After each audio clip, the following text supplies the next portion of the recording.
Welcome back to another video for the final exam review. We have 3 problems on this video that we're going to look at, and let's get started. It says a real estate agent says that the average home sales price in Dallas, Texas are different than those in Austin, Texas.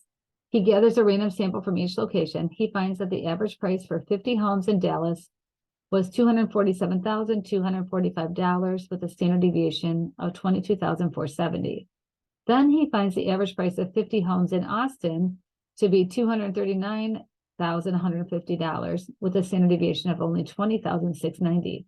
Assuming that the 2 markets are independent of one another, conduct a test of the agent's claim at the 0.10 level of significance using this regarding that. So our hypothesis test, this is from 10.1 because it is 2 independent samples. So if you get out your formula packet, we're going to be on page 306. It's 2 sample mean. In Desmos, there's an actual 2 sample mean. We're going to enter information from both samples from 10.1. Here are the requirements, and this is what it looks like. So these are going to be your options for your hypothesis. So we are saying that mu1 is equal to mu2. And I'm going to do D for Dallas and A for Austin. And they want to test, you can see what they had here was a not equal to. They just want to test to see if they're just different. They think they're different, right? Here's the wording, different. So mu of Dallas is not equal to the mean of Austin. Our alpha that they tested at is 0.10. We gave you the test statistic is right here. So the T0 is equal to 1.87. And because it's a 2-tailed, our picture will be 2-tailed as well.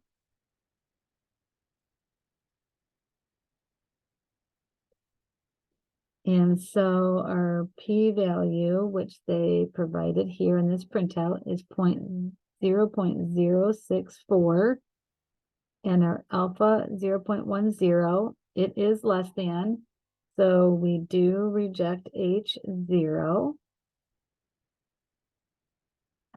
And so step 6 is there is sufficient evidence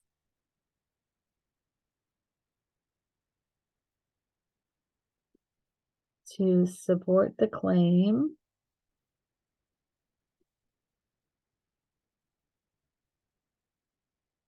that the 2 that the cities have different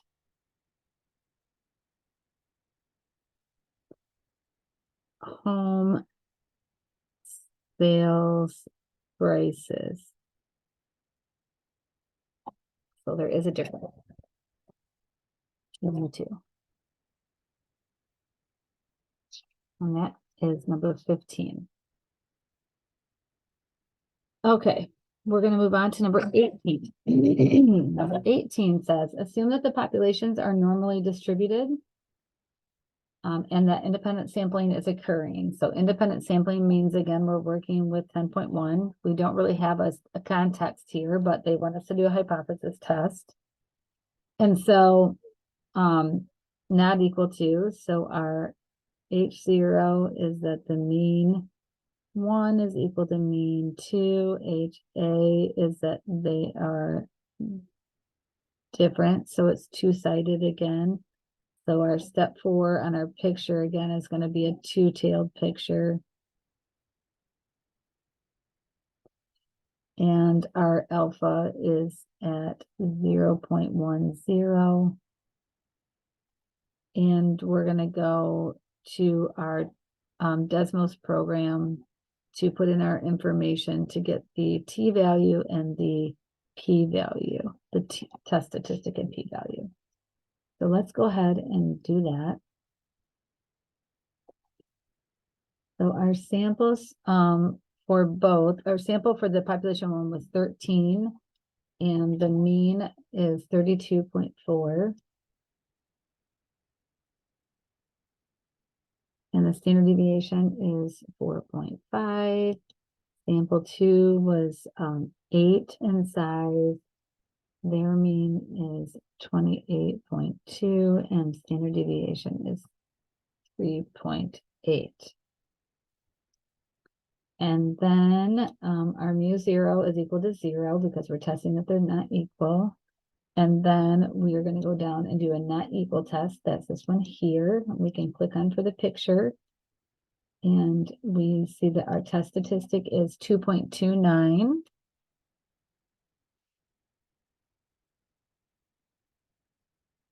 And our p-value is 0.0558. And so we can go back to our picture here. And our p-value is less than alpha, so we do reject H0. And so there is sufficient evidence to support the claim that they are different.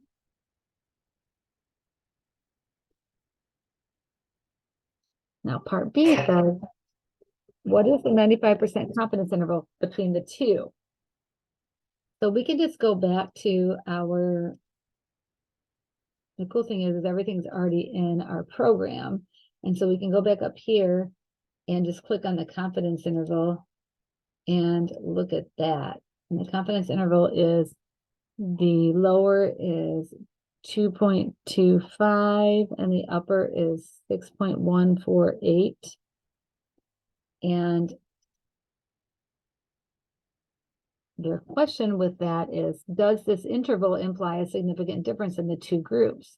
And because 0 is not in between our lower and our upper, there is a difference. So because 0 is not within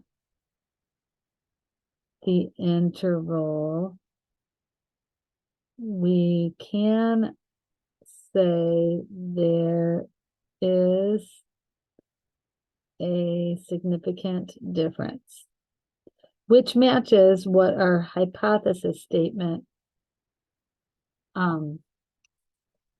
what our hypothesis turned out to be as well, right? So using our confidence interval should give us the same result as using a hypothesis test. And that is question number 18. And the last problem for this video is going to be problem number 22. It says a student wanted to determine whether the wait time in the drive-thru at McDonald's differed from that at Wendy's. She used a random sample of cars at the drive-thru at both restaurants and clocked their wait time in seconds and conducted the test. The results are in the Minitab output below. Okay, so this is a 2-sample T again, so this is 10.1. We have everything we need here, the test statistic and the p-value. It says, is the sampling method dependent or independent? It's independent. How many McDonald's wait times were sampled? So it looks like that sample size was 30. What was the mean wait time at McDonald's? That was 133.6 seconds. What was the standard deviation at McDonald's? That was 39.6. How many Wendy's wait times were sampled? They sampled only 27 Wendy's. What was the mean time at Wendy's? 219, and the standard deviation was 103. Wow, Wendy's had a long wait time and a really big standard deviation. What was the average wait time difference? Is H, and that's up here. The estimate for the difference is a negative 85.5. Which hypotheses are being tested? So up here, it says the test is just a not equal to. You just want to see if they're different. So it's this one here. State the test statistic. circle that in each output. So I circled that, and then the p-value is going to be in the square. I did that. And the test statistic is a negative 4.06. The p-value is so small, they just put 0 because it's 4 standard deviations below the mean. So over L says use the computer output to perform step 4. And again, it was a two-tailed test, so and really it's so small. The p-value is it's actually very, very little.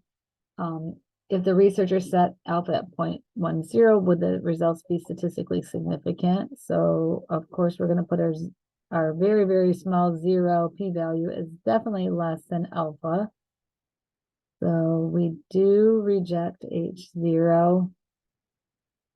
So there is statistically significant here.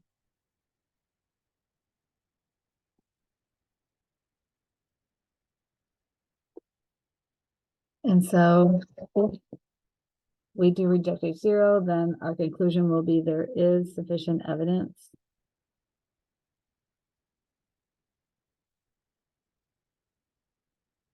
to say the wait times are different.